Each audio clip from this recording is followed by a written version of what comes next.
Magandang umaga sa iyo kapatid. Sa araw na to, tunghayan natin ang katagalan natin Panginoong Jesus na all things are possible with God na matatagpuan sa Mark chapter 10:27.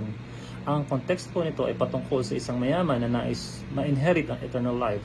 At sinabi po ng ating Panginoong Jesus ang requirements. At sabi po niya, ay nagawa niya na po itong lahat magmula pa nung siya po'y bata pa. Tapos sabi natin Panginoong Jesus, isa pa ang dapat mong gawin, ipagbenta mo ang lahat ng iyong ari-arian, ibigay mo sa hirap, at sumunod ka sa akin, na magkaroon po siya ng yaman sa langit. Pagkakarinig po nito, siya po ay nanlupaypay, nanlumo, at siya po ay tumalikod.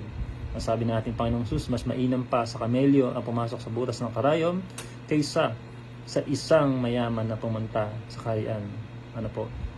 Mga kapatid, sa buhay na ito, iba-iba po ang yaman na meron tayo. Hindi lamang yamang literal or literal na yaman, kundi maging ating pamilya, ang ating trabaho, ang ating mga businesses kung meron man. At mahirap po siyang talikuran at iwanan at sumunod sa ating Panginoon apart from our Lord God. Ngunit kung kasama po natin siya, kaya po sabi doon, all things are possible with God. Kung kasama po natin siya, ay kaya po natin gawin yung mga bagay at pagdedesisyon na tingin natin na hindi natin kaya at imposible. Pagkat sa pagdedesisyon ay kasama po natin ng ating Panginoong Diyos. Manalangin po tayo. Ama namin Diyos, salamat po sa umagang ito. Pinupuri ka po namin sinasamba. Salamat po sa iyong patuloy na pagsama sa amin. Pagkat sa iyo ay wala pong imposible. Sa iyo pong papuri, pasasalamat at pagsamba. In Jesus' mighty name we pray. Amen and amen.